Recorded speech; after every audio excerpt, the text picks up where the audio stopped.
मैं नरेंद्र कुमार गुप्ता एक नए वीडियो के साथ आपके समक्ष। वीडियो को अंत तक देखें, चैनल में नए हैं सब्सक्राइब करें। देखिए, हमने पिछले वीडियो में एक चर रैखिक समीकरण के बारे में अध्ययन किया। आज उसी एक चर रैखिक समीकरण को आगे बढ़ाते हुए हम इसमें अध्ययन करेंगे। पिछले वीडियो में हमने सामान्य उदाहरणों के बारे में जानकारी की थी और आज हमारे यहाँ कुछ भाषा वाले जो सवाल हैं वो होंगे। यहाँ देखा है हमने इस सवाल के अंदर किसी संख्या से 1/2 घटाने, किसी संख्या से 1/2 घटाने और परिणाम को 1/2 से गुणा करने पर 1/8 प्राप्त होता है। यहाँ हमारे पास ये बात दी है। हमको सबसे पहले क्या करना है, इससे एक समीकरण बनाना है। अब हमारे पास में ये किसी संख्या अर्थात वो संख्या हमको ज्ञात भी करनी है, तो हमें इस संख्या का पता नहीं है। जब इस संख्या का पता नहीं है तो हम क्या करेंगे, ये एक अज्ञात राशि है, इसे हमें मानना पड़ेगा। तो हम इसका हल करते हैं। देखिए, माना वह संख्या x है।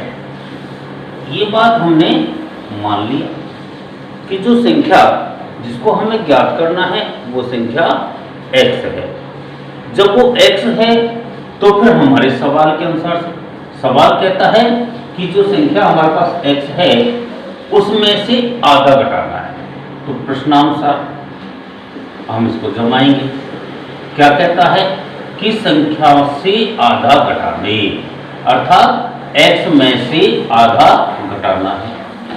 और परिणाम को, तो हमारे पास परिणाम क्या आ गया, x - 1/2 और परिणाम को 1/2 से गुणा करना है। तो हमको इस पूरी संख्या को किससे गुणा करेंगे, 1/2 से। गुणा करने पर क्या प्राप्त होता है, 1/8 प्राप्त होता है। अब देखो, जैसे हमारे पास इस सवाल ने कहा, हमने उनके अनुसार से यहाँ पर लिख दिया और लिखने पर हमारे पास एक समीकरण का प्रारूप प्राप्त हो गया। अब आप देखो, यहाँ पर हमें क्या करना है, क्योंकि यहाँ एक कोष्टक लगा हुआ है और कोष्टक लगा हुआ है तो हमको इसको खोलना है।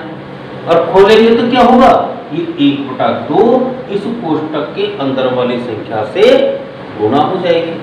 अब इस कोष्टक में 2 संख्याएं हैं, इसलिए आप इस बात को ध्यान रखें कि ये जो 1/2 है ये इन दोनों संख्याओं से ही गुणा होगा।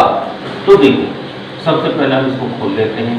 तो कितना हो गया, 1/2x माइनस 1/2 को 1/2 से गुणा करेंगे तो 1/4। अब आप देखो, अब ये हमारे पास में एक सरल समीकरण प्राप्त हो गया। क्या करेंगे, इसको पक्षांतरण करेंगे। अब पक्षांतरण करेंगे तो हमारे पास में क्या आ जाएगा, देखिएगा, ये जो 1/4 है ये दूसरे पक्ष में चला जाएगा। तो 1/2x बराबर 1/8, ये माइनस का है इसलिए किसका हो जाएगा, प्लस का हो जाएगा। अब क्या करना पड़ेगा, हम देख रहे हैं कि यहाँ पर भिन्न रूप में है और भिन्न रूप में है तो हम इसका लय से लेंगे। अब लय से कितना आ गया, 8। अब 8 का भाग 8 में देंगे कितने बढ़ जाएगा, 1 बार, और 1 को 1 से गुणा करेंगे तो 1।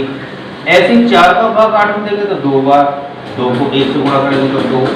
तो हमारे पास 1/x बराबर कितना प्राप्त, 1/2x बराबर कितना प्राप्त हो गया, 3/8। अब हमें क्या करना है, x का मान ज्ञात करना है। तो यहाँ इधर हल कर लेते हैं इसको। x बराबर कितना हो गया, 3/8। ये जो गुणांक वाली संख्या है किसमें जाएगी, भाग में जाएगी। तो ये 1/2 जो है ये उल्टा हो जाएगा। अब कितना हो जाएगा हमारे पास में, x बराबर 3 दूनी 6/8। चाहे तो हम इसको यहाँ काट भी सकते हैं। तो कितना हो जाएगा हमारे पास में 3/4। तो हमारे पास x का मान कितना प्राप्त हो गया 3/4। अब आप एक बार फिर समझें। देखिए हमारे पास में ये एक सवाल है और इस सवाल के अंदर हमको क्या दिया गया है कि एक संख्या के बारे में ये पूछ रहा है कि वह संख्या ज्ञात करो जिसमें से 1/2 घटाने और परिणाम को 1/2 से गुणा करने पर कितना प्राप्त होता है 1/8 प्राप्त होता है। जब 1/8 प्राप्त होता है तो हमने उसके अनुसार से यहाँ पर क्या किया, ये सवाल जमाया, उस संख्या को माना, क्योंकि हमें संख्या का पता नहीं था, अज्ञात राशि है, इसलिए हमने क्या कर लिया x मान लिया और x मान करके हमने इसको क्या किया है प्रश्नानुसार हमने इसको जमाया तो देखा कि किसी संख्या से 1/2 घटाना है और हमने वो संख्या क्या मानी x, तो x में से हमने 1/2 घटाया, जो परिणाम हमें प्राप्त हुआ उसको 1/2 से गुणा किया और उसके बाद हमें 1/8 प्राप्त हो गया। तो ये परिणाम हो गया हमारे पास। अब हमने इसको कोष्ठक को खोला और खोल करके हमने क्या किया, इसको पक्षांतरण किया और पक्षांतरण करने के बाद इसको हमने आगे हल कर दिया। तो हमारे पास कितना उत्तर प्राप्त हो गया 3/4। तो वह संख्या क्या हो गई, अतः वह संख्या क्या हो जाएगी हमारे पास में 3/4। ऐसे हम आसानी से सवाल को कर सकते हैं। अब देखिएगा अगला सवाल हमारा, देखिए हमारा अगला सवाल है, राहुल और हारून की वर्तमान आयु में अनुपात 5:7 है। 4 वर्ष बाद उनकी आयु का योग 56 हो जाता है। तो हमको दोनों की वर्तमान आयु ज्ञात करनी है। अब आप इस बात को समझें कि हमें दोनों की वर्तमान आयु ज्ञात करनी है। हमारे पास एक की भी वर्तमान आयु नहीं है, लेकिन क्या दे रखा है वर्तमान आयु का अनुपात हमारे पास दिया हुआ है। जब वर्तमान आयु का अनुपात हमारे पास में है तो हम क्या करेंगे, जो ये आयु का अनुपात है कितना दे रखा है 5:7। तो अब हम क्या करेंगे, क्योंकि ये अनुपात तो दिया है लेकिन आयु हमारे पास नहीं है जिसे हम ज्ञात करेंगे, तो हमें इन अनुपात के साथ एक अज्ञात राशि भी लगानी होगी। तो हम मानेंगे, इसका हल करते हैं। माना राहुल और हारून की वर्तमान आयु का अनुपात कितना है हमारे पास में 5:7। अब ये अनुपात हमको दे रखा है, लेकिन हम यहाँ क्या कर रहे हैं, इसको मान रहे हैं, इसलिए हमने इनके साथ में दोनों के साथ में x लिख दिया, क्योंकि हमने समान लिखा है। अगर हम इस x को x से खत्म कर देते तो हमारे पास 5:7 ही बचता है। आगे देखिएगा प्रश्नानुसार ये कह रहा है, क्या कह रहा है कि 4 वर्ष बाद, अब हमने देखा कि अभी वर्तमान आयु एक की तो 5x है और एक की 7x है, तो 4 वर्ष के बाद क्या होगा, ये दोनों ही 4 वर्ष बड़े हो जाएंगे।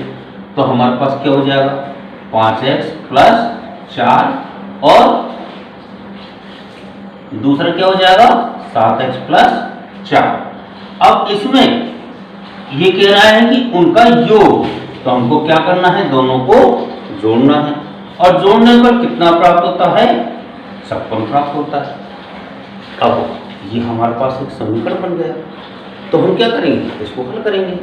देखिए यहाँ हमारे पास में कितना हो गया, खोल देते हैं कोष्ठकों को, 5x + 4 + 7x + 4 बराबर 56। कितना हो गया 7 और 5 12x + 8 बराबर 56। अब क्या करना है, पक्षांतरण करना है।